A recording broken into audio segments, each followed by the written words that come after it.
Hey everyone, and welcome to the Climate of Sport Ask Me Anything with me, Claire Poole. I'm absolutely delighted to be back with you for this new series of the Climate of Sport. Ask me anything. So that sounds big, doesn't it? Absolutely anything.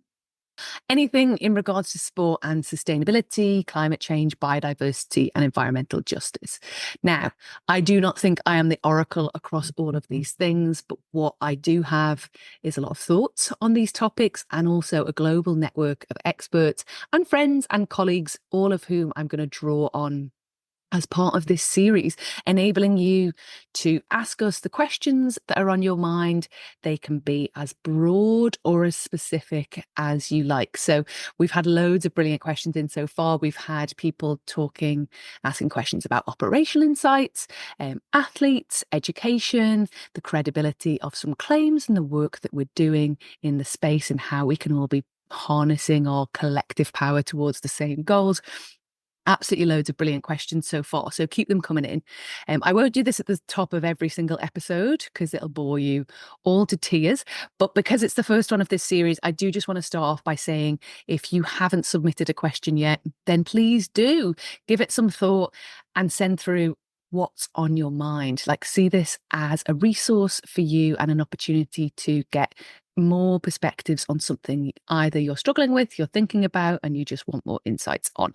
So as a reminder, you can send in your questions to www.sportpositive.org/podcast, or you can email us hello@theclimateofsport.com, or you can send us a direct message on LinkedIn, on Twitter, or on Instagram.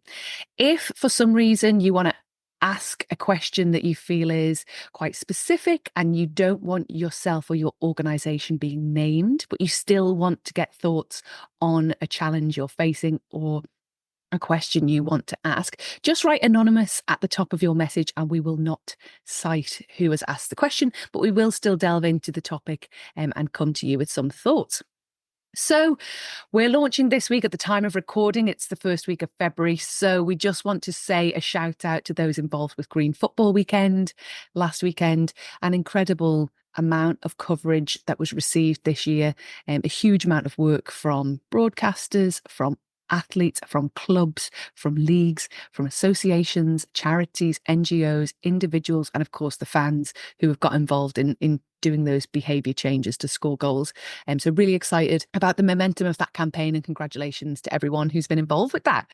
Looking forward then from one green football weekend to another big football weekend is the Super Bowl this weekend coming up, Super Bowl Sunday. And what came through as one of the questions in our initial outreach to the community to share their questions actually was a question around the Super Bowl, which I think poses also some broader existential questions and something I think that has come up in conversations with colleagues a lot that maybe crosses your mind too. And that's what we're going to delve into today. So to kick things off, I'm going to pass to producer Nyla, who is going to read the question out that we've received that we're going to tackle this week. So Nyla, what have we got? Thank you, Claire. Laura, who is currently a sustainability program manager at a solution provider for events, says, I had the opportunity to be the sustainability coordinator for Super Bowl 55 in Tampa, Florida in 2021. Coming out of a COVID lockdown in which fans hadn't been in the stands for almost a year, it was hard to come to terms with fans returning for the Super Bowl. As a sports fan, I know it is such a better event with fans and a great opportunity for the fans in the stand. However, as the sustainability coordinator, I was struggling because the most sustainable outcomes would be for there to be no fans, no travel, much less waste, etc. How do you grapple with this balance?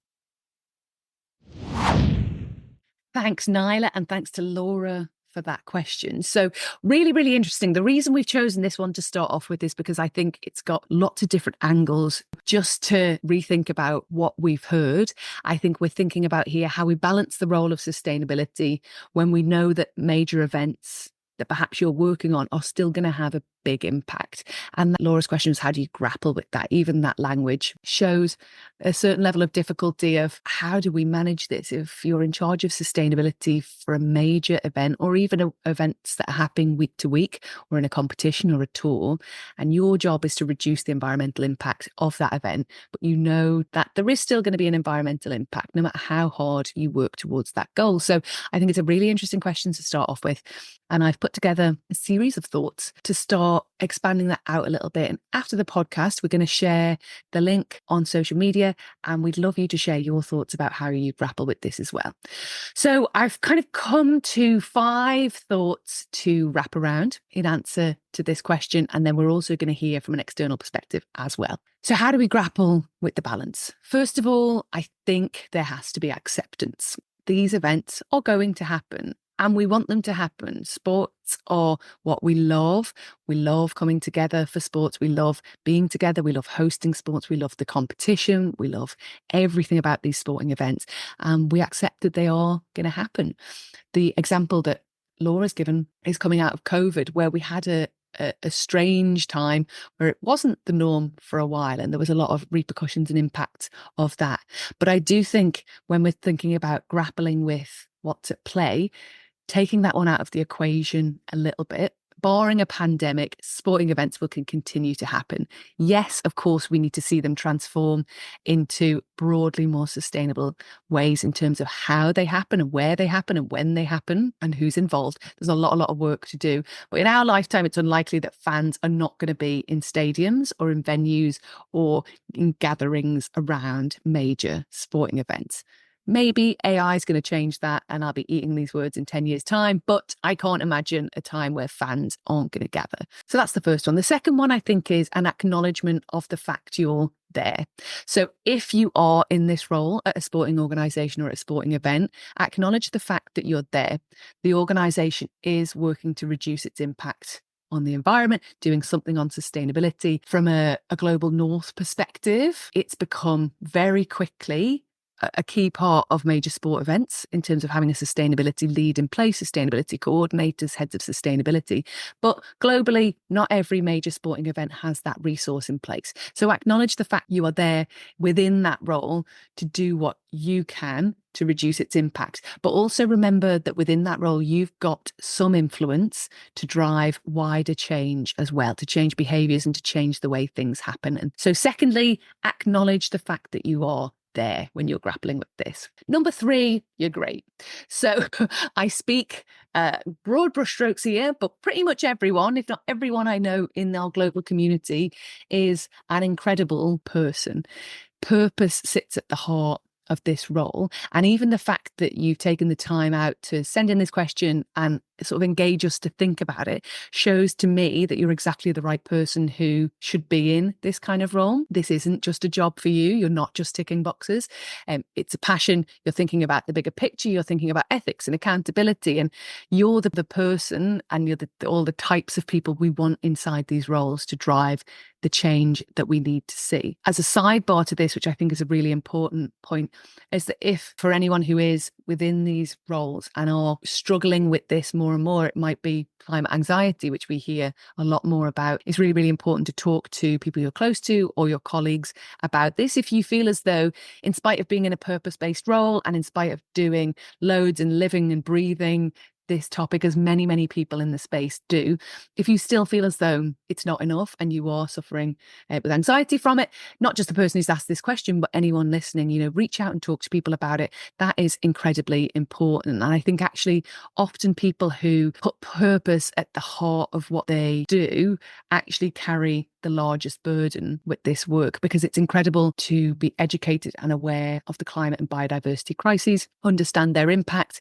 have a view to what's coming in order to engender change now to avoid the worst ramifications of climate change. But actually the reality of that every day is quite difficult to carry. Sometimes I think, wouldn't it be so freeing not to know or not to care? But that's not our community. Our community does know, and we do care, and most people are activating in this space to drive genuine change and are led by purpose. So actually, I think within this dilemma, within this thought stream, people remembering that what they're doing is fantastic. It is purposeful. It's imperfect. There's a lot to do, which leads me on to my next point as well, which is about seeing the challenges clearly, but knowing what you can influence.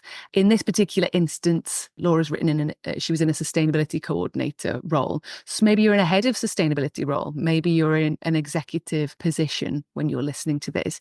See the challenges that are there and think about what you can influence, and then try and leave it at that. So change is happening, but slower than we want it to happen. In terms of the question that Laura's posited is around the extreme of going from having no fans into the stadium and then everyone coming back post-COVID. And obviously that was a one-off, we hope, extreme event caused by the pandemic, and we don't know what the future will hold. But we do know that transformational change is needed to truly reduce sports impact on the environment. But there are so many challenges in making that happen, and many sports administrators in different ways struggle with how they can influence that change. Even if you've been recruited into post, you can feel as though your remit only has certain boundaries.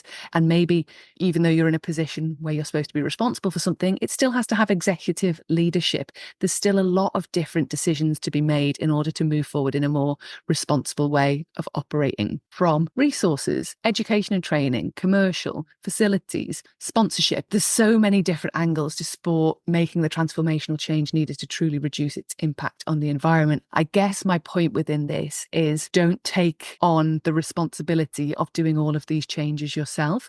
See what challenges there are, understand what you can influence, and then absolve yourself of the responsibility of going further than it's actually physically possible for you to do. And that's not to say you're not going to push and you're not going to do as much as you can. But also, I do feel within conversations that people who sit within these roles sometimes can feel solely responsible for what's happening. And actually, even though you are in a sustainability role, it is everyone's responsibility to do the work in making these changes. So there's always push-pull of what you know need to happen versus what you can actually make happen in your role. If you aren't at an executive leadership level, it's going to be difficult to make all of this stuff happen. But if you are listening to this and you are at an executive level, then know that the responsibility is more in your corner to drive these changes we need to see. The one thing I'd say on this as well, which I think about, it's a phrase, the serenity prayer, that's used in lots of different areas. Grant me the serenity to accept the things I cannot change, courage to change the things I can, and the wisdom to know the difference. We want to do as much as we can. We can't do everything alone. So please bear that in mind. And then my last thought on this is the bigger picture as well. We're very, very focused on, in our section, the environmental impact of sports. And by their very definition of bringing together loads and loads of people to travel to a sporting event, to eat, to drink, to be merry, to see competition. It's all, everything we do as human beings living on the planet Earth in the year 2024 has an environmental impact. Of course, we are looking to reduce that in every way we can. But also, I think it's important to remember the social value of an event, in this instance, like the Super Bowl. The coming together, the fun, the enjoyment, the community, the competition, the fandom. Sport really is one of the last vestiges of community in an increasingly online world. So we do want to come together with people. And it's not just people in the stadium. Within this particular role in this question, the person is thinking about what's happening in the stadium. But of course, that event is beamed around the US and the world, and that brings people together outside of the stadium to watch it. Family parties, parties with friends, coming together either behind their team or just because of the tradition of Super Bowl Sunday, to eat, to drink, and we can do that in a much more sustainable way. So again, think about that bigger picture and the social value that sport derives from mega sports events, and often the sporting events that we watch week on week as well. There's some top line thoughts from me. And now I want you to pass over to Sheila Wan, who is a pioneer and icon, I would say, of the sport and sustainability space. Also the former head of sustainability for the Women's World Cup. Sheila is just going to share her remarks with you now. Everything that we do, every decision that's made, there's always an equation. And for major sports events, historically, it's been something that our community loves. You know, fans love to watch it. People love to play it. And for the Super Bowl, it's an incredible pastime. It's hugely part of our identity as Americans. And I think as sustainability professionals, yes, we do think about how does this have an environmental impact and how much. In terms of how do we grapple with that, it's simple math around accounting for how much positive impact or positive contribution the event makes for its community versus what it's taking from the community. And if in the end you do the math and it comes out that you're giving more than you take, then you're adding surplus value to your community, and that's when you can sleep well at night. So that's how I would go about doing it. Love that from Sheila.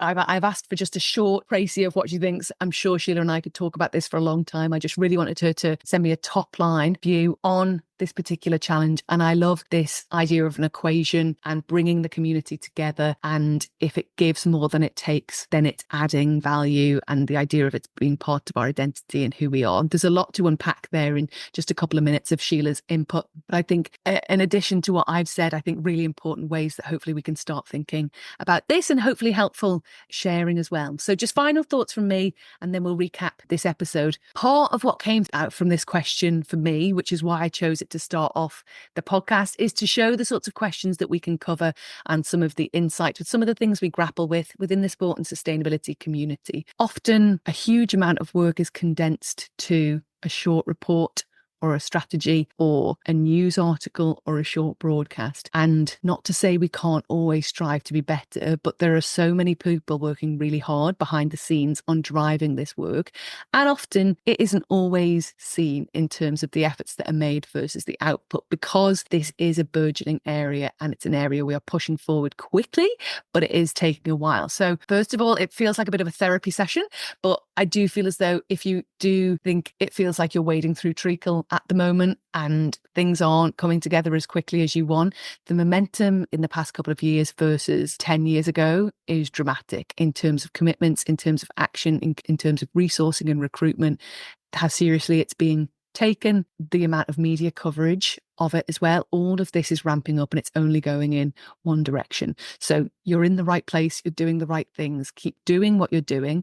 And just as a recap, the question for this week's Climate of Sport Ask Me Anything podcast was, how do we grapple with our roles when we oftentimes see the most sustainable thing isn't possible? That's kind of the précis of the question. So in terms of how we grapple with that, my thoughts are acceptance. Major sporting events are going to happen. Acknowledgement. If you're in a sustainability role in post now for one of those major sports events, you are able to effect change and influence what you want to see going forward. You're great is my third point. The fact that you're questioning and thinking about this means you are thoughtful, you're insightful, and you want to make a genuine impact. So you're the right person to be within this post. So have faith in yourself and the incredible work that you do. 4, see the challenges clearly, but understand what you can influence for your own sanity. And lastly, think of the bigger picture. As Sheila said, do the math on what the equation is for the sporting event that you're involved with. It was an incredible philosophical question to start the series off.